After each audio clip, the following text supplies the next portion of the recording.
Hey YouTube, so I haven't made a video in a while. I've been really busy. I've been at camp for the last month, training, and now we're on our second session of kids, so I've been really busy. But today I'm at this absolutely gorgeous beach. It's a public beach. We're here with the kids, and it's just so gorgeous. So I felt like today would be a good time to make a video. However, I pushed record and I realized I had nothing to talk about because I've been at camp for a month.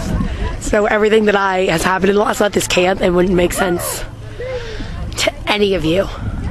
Instead, I'm going to show you two of my counselor friends slow motion running.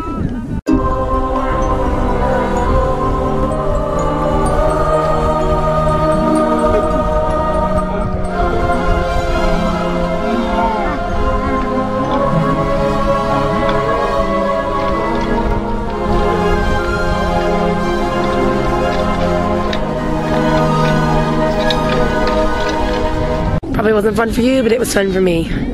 So yeah, there's only much going on in my life right now. I was in Detroit twice within 2 weeks, bringing kids to camp, taking them home. I'm going to Montreal in a week,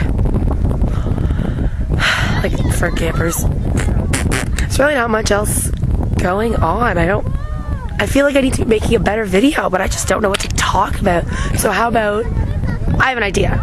How about you guys in the comments let me know the things you want me to talk about or you want me to show you or whatever at camp. And in the next couple of weeks, I'll try my best to do that for you. Does that sound like a plan? Yeah? Yes? No? Yes? So leave down in the comments anything that you want to see me do or show you or anything at all, and I'll try to make that happen. Thanks for watching. See you guys later.